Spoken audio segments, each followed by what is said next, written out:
Kepolisian Daerah Maluku gelar acara pisah sambut Kapolda Maluku Baru.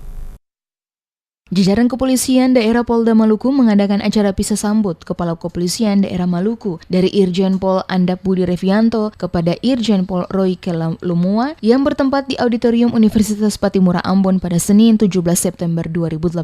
Andap Budi Revianto di hadapan para tamu undangan yang hadir menyampaikan ucapan terima kasih kepada seluruh pihak, terutama prajurit Kepolisian Daerah Maluku yang telah bekerja sebaik mungkin dalam menjalankan tugas-tugas pengabdian bagi masyarakat di bawah kepemimpinannya selaku Kapolda Maluku. Ucapan permohonan maaf juga disampaikan oleh dirinya saat melaksanakan tugas sebagai Kapolda Maluku ada yang membuat kurang berkenan dengan sikap serta kebijakannya dalam tugas-tugas di lapangan. Untuk itu sebagai manusia biasa dirinya menyampaikan permohonan maaf. Permohonan doa restu juga harapan dari seluruh masyarakat Maluku kepada dirinya yang akan melanjutkan tugas baru sebagai Kapolda Kepulauan Riau. Mungkin di dalam dinamika berinteraksi, memimpin, bergaul dengan rekan-rekan anggota, dengan Forkopimda, dengan masyarakat, ada hal-hal yang kurang berkenan. Ini keterbatasan saya selaku manusia biasa, mohon dimaafkan.